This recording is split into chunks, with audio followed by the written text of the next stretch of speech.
বাংলা জুড়ে বেজে গিয়েছে ভোটের দামামা। ভবানীপুরে বৈঠক করে প্রচার শুরু করলেন শুভেন্দু অধিকারী।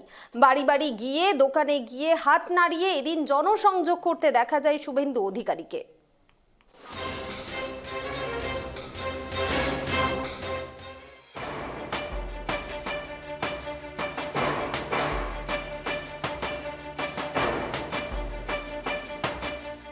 ভবানীপুর থেকে প্রচার শুরু করে দিলেন বিরোধী দলনেতা শুভেন্দু অধিকারী এবং এই দিন তিনি ভবানীপুরের চক্রবেড়িয়ায় বিজেপির যে পার্টি অফিস সেখানে আসেন, সাধারণ মানুষের সঙ্গে জনসংযোগ করেন এবং তার যেটা বক্তব্য, ভবানীপুরের মানুষ প্রথম দিনই যেভাবে তাকে আপন করে নিয়েছে তাতে 25,000 ভোটে তিনি এখান থেকে মুখ্যমন্ত্রী মমতা বন্দ্যোপাধ্যায়কে হারাবেন এমনটাই তিনি মনে করছেন।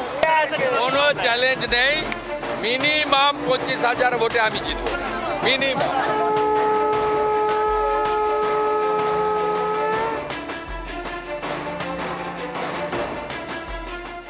মুখার্জি রোড ধরে তিনি সাধারণ মানুষের সঙ্গে জনসংযোগও করেন।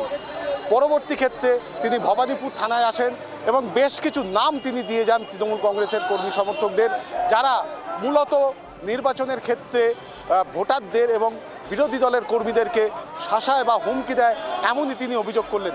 পাশাপাশি তার যেটা বক্তব্য যে পুলিশকে কোনোভাবেই মিসইউজ তিনি হতে দেবেন না। পুলিশকে মিসইউজ করবেন না বলে গেলাম আমি, আমার কাছে রেকর্ড আছে। প্রেমজিৎ বিশ্বাসকে বলে গেলাম তৃণমূলের কথাই করবেন, আর আমি ক্যান্ডিডেট রিমুভ করব, যেখানে অবস্ট্রাকশন করবেন গাড়ি বলে গেলাম ফ্রি মুভমেন্ট হবে, ফ্রি পলিটিক্স হবে। ওনারা ওনার কথা বলবেন, আমি আমার কথা বলবো, পাবলিক যেটা অ্যাকসেপ্ট করবে ইটস ফাইনাল। কাউন্সিলর প্রেমজিৎ বিশ্বাস এআরএস বলে গেলাম, চমকাতে না, রেকর্ড আছে, আর একটা চমকানি হবে না।